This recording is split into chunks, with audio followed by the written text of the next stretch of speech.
What are NFTs and what do they do? In today's video, we're going to be answering these questions as well as helping you get started with NFTs. I'll show you the exact steps it takes for you to set up a wallet and buy your first NFT by doing the same thing myself in this video.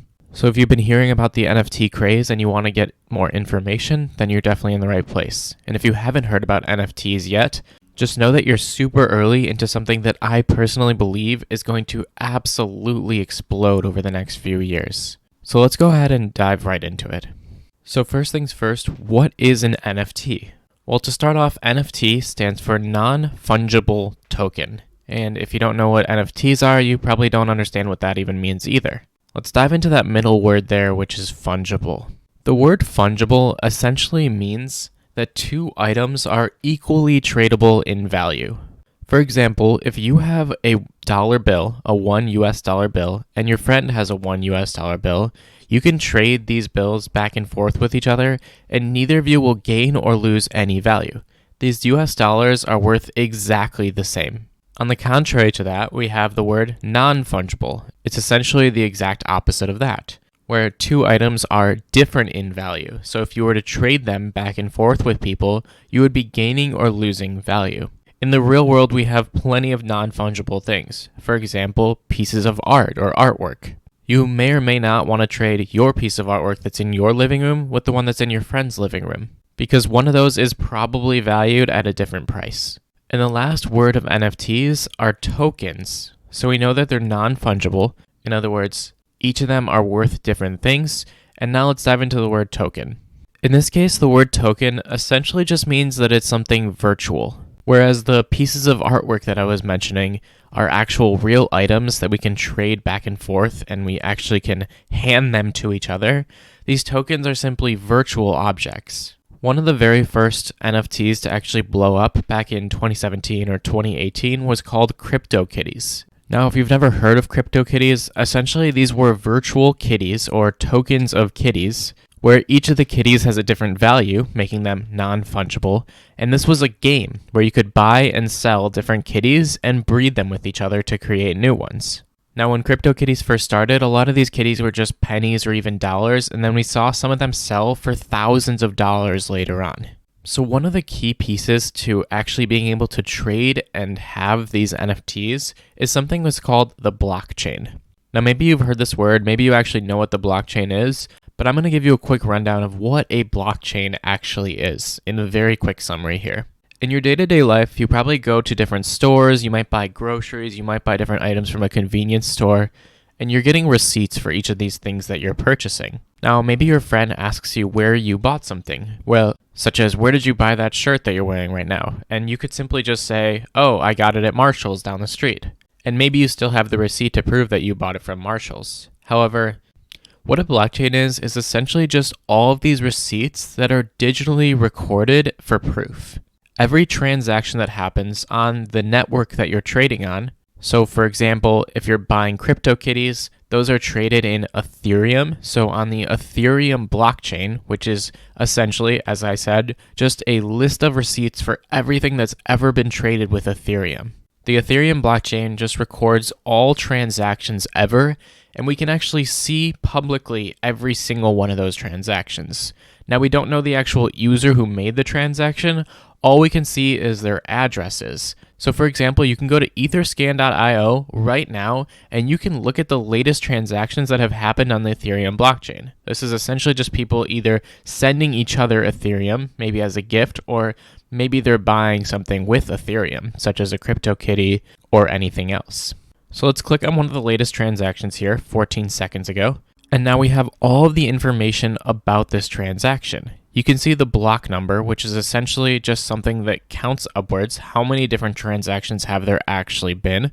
We have this transaction hash, which makes it a unique identifier for the transaction so that we can look up this transaction in the future. And then you get all sorts of other information as to when this transaction actually happened, the value of the transaction, which this one, it looks like they didn't send too much at all here. There's a transaction fee, and then there's a gas price. Essentially, to send a transaction on the Ethereum network, there are really powerful computers that are making sure that the transaction is actually possible, that the amount that you're sending on this transaction is something that you actually own by verifying all of the transactions in the past, as well as all other sorts of verification that it's doing that's a bit too complex to dive into this video. But most importantly, we can see the address of the person who sent the transaction, as well as the address of the person it got sent to. So we know that the person at 0x0DC, etc., sent Ethereum to the address at 0xF3DC, etc., just 32 minutes ago today. So that's a quick overview of a blockchain. Essentially, if you wanted to keep it simple in just one line, a blockchain is really just a virtual copy of every receipt that's ever been transacted on that blockchain. So now let's dive back into these NFTs. Right now, the world of NFT is absolutely starting to blow up, and I think it's just truly the start of all of it. If you want to see some of the top NFTs that are available, you can go to this website right here, nonfungible.com, and then if you scroll down here, you'll start to see all sorts of different NFTs. Some of them maybe you've heard of already, and maybe some of them you haven't. You can sort this by any sort of different filters, like the last 7-day sales or the volume in the last 7 days or the volume all time. And if you want to look at the top ones that are kind of trending right now, I'd recommend that you sort by this volume 7-day. So at the top here, you'll see CryptoPunks, so rare, super rare. And then as I was mentioning before, CryptoKitties is one of the top popular ones as well. CryptoPunks are essentially just a series of characters that you can buy, where these characters were actually free when CryptoPunks started, and now some of these characters are selling for over $1 million to other people. And on this website, you can actually click into these and see more information about what they actually are and what some of the sales are. So I'll just click on So Rare here. And you can see that So Rare is a fantasy soccer game where you can trade official blockchain player cards. And this is one of the trending sports-based NFTs. One of the other super popular sports-based NFTs is called Top Shot, and it's actually partnered with the NBA. Essentially, they're taking moments from the NBA and turning them into virtual highlights that you can actually own yourself. But anyways, with So Rare here, if you want to see some of the lowest transactions, there are cards that are selling for just $1. And some of the highest ones, this player card right here is selling for over $72,000 or nearly 50 Ethereum. So once you've done your research, you want to get into NFTs a little bit. Let me show you how to actually set up a digital wallet and actually how to fund it with Ethereum and then how to make your first NFT purchase. So in order to set up this digital wallet, you'll want to go to metamask.io right here. This is essentially going to be just a Chrome extension that stores your Ethereum and allows you to either send or receive it to different places.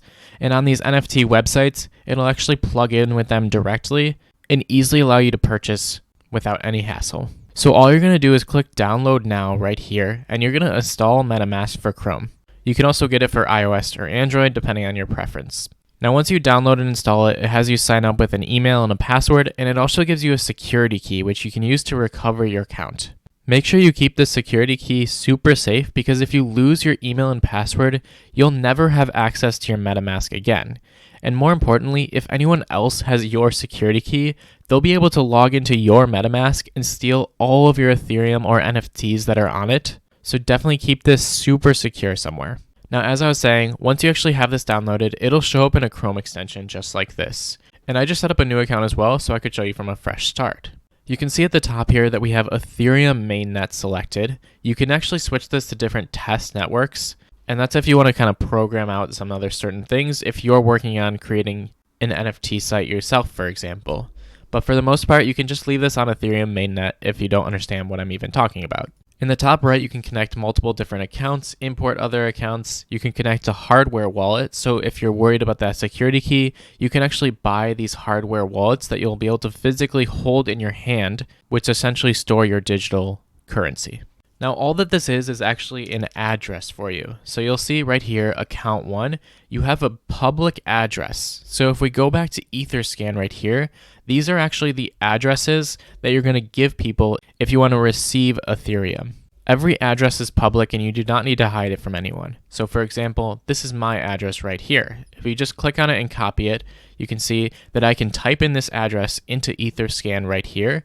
And if I search for it, you'll see that there's been no transactions to or from this address. But if there were, they would show up right here. At the bottom here, you'll see your assets that you have. I currently have 0 Ethereum because I just set up this account, and you'll see all transaction history here as well, which is essentially just pulling from this Etherscan site and populating it in here for you.